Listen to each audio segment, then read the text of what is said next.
Good morning, my self doctor Neeraj Jain. आज हम लोग बात करेंगे हेयर ट्रांसप्लांट को लेके।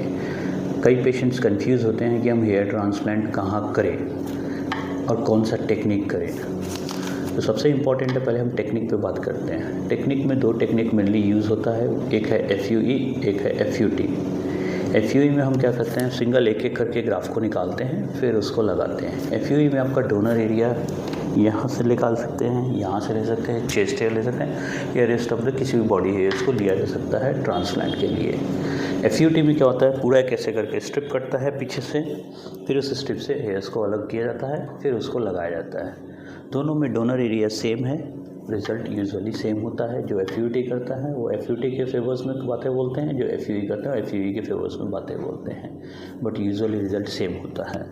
अब क्या होता है कि कई नाम चेंज हो जाते हैं FUE में। कोई बोलते हैं कि हम आपको बायो FUE करके देंगे, हम आपको हाई डेंसिटी करके देंगे, हम सफ़ायर देंगे, हम DHI टेक्निक करके देंगे।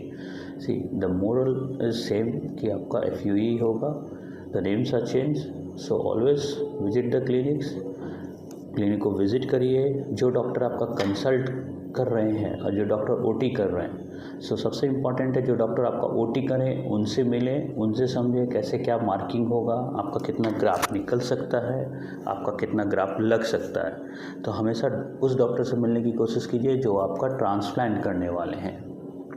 कई क्लिनिक्स बोल देते हैं कि हम आपका बाहर से डॉक्टर बुलाएंगे, उनसे ट्रांसप्लांट करेंगे। सो ऑलवेज जब ट्रांसप्लांट करने जाए, डॉक्टर की डिग्री वो होम्योपैथिक हैं, आयुर्वेदिक हैं, इवन नॉन डॉक्टर्स हैं, MBBS हैं या क्या हैं, ये क्लियर आइडिया लें। बेटर कि go for a transplant from a dermatologist या plastic surgeon, because they are more better than other persons. Thank you. अब कई क्लिनिक में क्या होता है कि वो लोग मार्केटिंग करते हैं, no pain, no scar, 100% result, ऐसे कई क्लिनिक्स करते हैं। तो सबसे इम्पॉर्टेंट है, देखिए एनेस्थीसिया देते समय पेन होगा। स्कार जो होता है FUT में सिंस थोड़ा लीनियर कट होता है, इसलिए उसमें स्कार थोड़ा लंबा रहता है। FUE में आपका पेन एक तरह इंस्ट्रूमेंट रहता है, 0.9 mm, तो उसमें स्कार बहुत छोटे होते हैं, तो उतने विजिबल नहीं होते। दूसरा इम्पॉर्टेंट ये है कि आजकल रिव्यूज़ देख के कई पेशेंट मिसलीड होते हैं। सो क्लिनिक का रिव्यूज़ देख के आप ट्रांसप्लांट नहीं करें, या मार्केटिंग टेक्निक्स को देख के ना करें। सबसे इम्पॉर्टेंट है, बार बार बोल रहे हैं, डॉक्टर का डिग्री देखिए पहले। तो सबसे इम्पॉर्टेंट ये है जो आपका ट्रांसप्लांट करेंगे, कंसल्ट नहीं। दूसरा, उनका ईयर्स ऑफ एक्सपीरियंस क्या है। OT में वो डॉक्टर खुद OT करेंगे या सिर्फ ऑब्ज़र्व करेंगे, कि कई क्लिनिक्स में डॉक्टर खुद OT नहीं करते, वो सिर्फ उसको ऑब्ज़र्व करते हैं। बाकी क्लिनिक्स OT में आपका 4 बेसिक स्टेप्स रहते हैं। एक हो गया आपका एनेस्थीसिया देना, दूसरा हो गया आपका ग्राफ को निकालना, तीसरा हो गया स्पेस क्रिएट करना जिसमें ग्राफ को पुट किया जाएगा, एंड लास्ट है आपका इम्प्लांट करना। तो डॉक्टर से पूछिएगा कि वो खुद क्या करेंगे। And last not the list, doctor किसी अच्छे रेपुटेटेड सोसाइटी के मेंबर हैं कि नहीं, जैसे IADBL हो गया, Indian Association of Hair Restoration Surgery हो गया, AHRS जैसे, या फिर International Society of Hair Restoration Surgery हो गया, फिर Association of Plastic Surgery of India हो गया। इस तरह के कोई रिकॉग्नाइज इंडियन सोसाइटी या इंटरनेशनल सोसाइटी के मेंबर हैं या नहीं हैं। नाउ कमिंग टू की सो पेशेंट आते हैं, तो सबसे पहला उनका क्वेश्चन ये रहता है कि कोई साइड इफ़ेक्ट होगा या नहीं। देखिए ट्रांसप्लांट में यूजुअली कोई साइड इफ़ेक्ट नहीं होता है।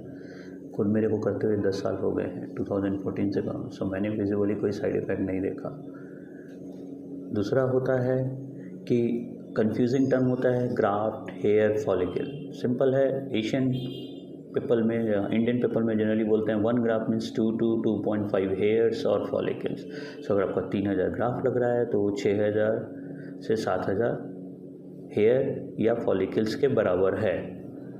ठीक है। सबसे इम्पॉर्टेंट चीज़ है कि डॉक्टर फैक्टर हो गया OT में, जो कि मैं आपको समझा चुका हूँ। डिग्री खुद से वो क्या करेंगे इस पर डिपेंड कर गया, कैसी डेंसिटी दे रहे हैं उस पर डिपेंड कर गया, जो कि आपका रिजल्ट के लिए है। दूसरा फैक्टर हो जाता है पेशेंट का खुद का डोनर एरिया। अगर बहुत पतला ग्राफ्ट है तो उसका रिजल्ट भी थोड़ा पतला आएगा। दूसरा डिपेंड कर जाता है पेशेंट उसके बाद मेडिकेशंस को कितने अच्छे से फॉलो कर रहे हैं, कि वो मेडिसिन ठीक से खा रहे हैं कि नहीं खा रहे हैं। क्योंकि कई पेशेंट्स क्या करते हैं, आफ्टर द ट्रांसप्लांट कुछ दिन मेडिकेशन खा के फिर उसको बंद कर देते हैं। See you are suffering from male pattern baldness या एंड्रोजेनेटिक एलोपेशिया, जो कि मैं मेल पैटर्न बार्नलेस की बात कर रहा हूँ, तो आपको मेडिसिन बीच बीच में खाते रहना पड़ेगा ताकि रिज़ल्ट अच्छा से मेंटेन रहे, because you have a tendency for hair loss. So आपका जो ट्रांसप्लांट कर दिया गया उसके बाकी जो नॉन ट्रांसप्लांट हेयर है वो फॉल ना करे, उसके लिए आपको मेडिसिन बीच बीच में खाना पड़ेगा। And please do not smoke either cigarette और हुक्का आफ्टर द ट्रांसप्लांट, इससे आपका रिज़ल्ट डैमेज होगा। ओके, लास्ट इम्पॉर्टेंट पॉइंट ये है कि मान लीजिए आपको कोई स्किन कंडीशन है या फिर आपका हेयर रिलेटेड कोई कंडीशन है क्लिनिकली, सो प्लीज़ अपने डर्मेटोलॉजिस्ट से एक बार ज़रूर मिलिए ताकि आप देख लें कि आपका ट्रांसप्लांट किया जा सकता है कि नहीं। This is very much important, क्योंकि हर केस ऑफ हेयर लॉस में ट्रांसप्लांट नहीं किया जा सकता, या कर सकते हैं तभी जब वो स्टेबल हो वो डिजीज़ तभी। Okay, thank you. अभी मैं आपको कुछ रिजल्ट दिखाऊँ। जैसे ये मेल पैटर्न बार्नलेस अगर आप देखेंगे तो कॉर्नर्स रिसीड किया है, साथ में यहाँ से भी हेयर्स फॉल किए हैं। तो हमने जैसे यहाँ पे ग्राफ किया, दिस इज़ द रिज़ल्ट। जैसे ये पेशेंट भी अगर आप देखें, ये खाली था, हमने ये किया।